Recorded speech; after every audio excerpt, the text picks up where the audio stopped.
Hello and welcome to Ashford.com. You are watching an interesting video on strong core stability are less likely to miss 30 or more days in a single season from injury, compared with pitchers who have poor muscle control. Please read this disclaimer carefully. According to a new study conducted by health economists at the University of East Anglia and the Centre for Diet and Activity Research in the UK, walking or cycling to work is better for people's mental health than driving.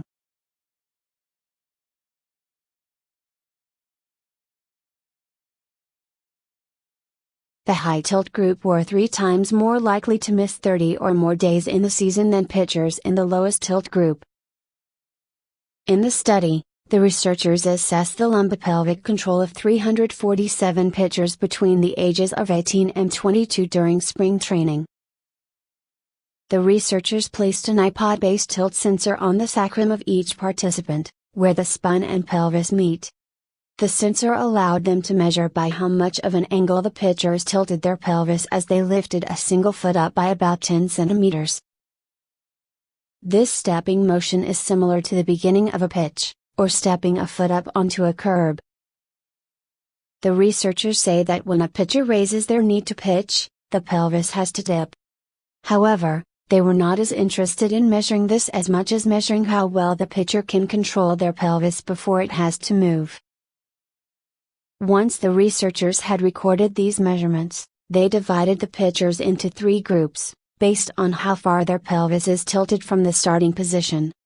These groups were: pitchers whose pelvis is tilted less than 4 degrees, pitchers whose pelvis is tilted between 4 and 7.9 degrees, pitchers whose pelvis is tilted more than 8 degrees. Throughout the season following spring training, the medical staff from each baseball organization recorded any days the players had missed. For the purposes of the study, a missed day was defined as any day on which a pitcher could not complete their scheduled work because of a baseball-related injury. Analyzing their data, the researchers found that participants in the high tilt group were 3 times more likely to miss 30 or more days in the season than pitchers in the lowest tilt group. Pitchers in the moderate tilt group were 2.2 times more likely to miss that many days than the lowest tilt group. How does the amount of pelvic tilt demonstrate lumbopelvic control? The researchers say that the group who tilted the most had poor lumbopelvic control and those who tilted the least were well controlled.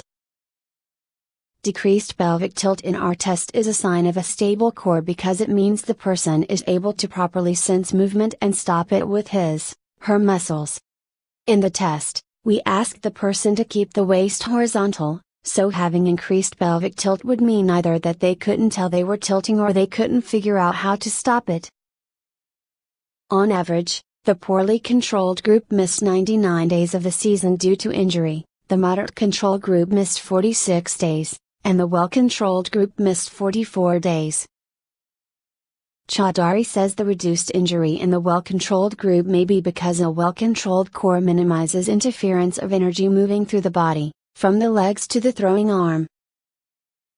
I think the best way to think about how being able to minimize pelvic tilt might help spread the energy load is to imagine trying to throw a ball while sitting in a rowboat. If you push off of the rowboat hard, the boat will just tip, so you can push the ball as hard. On the other hand, if someone held the boat firm for you, then you could really use your whole body to push against the rowboat and throw the ball, which allows each individual muscle to do less while the end result is the ball going faster.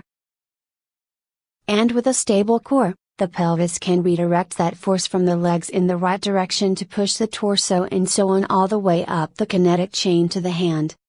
Again, the more that you can get energy from the legs into the ball, the less you have to generate from the shoulder and arm muscles. While the results from the study are most directly applicable to baseball pitching, Chaudhary says that, because the test itself is like lifting a leg to step up onto a curb or stair, there are likely to be similar variations among people who do not play baseball.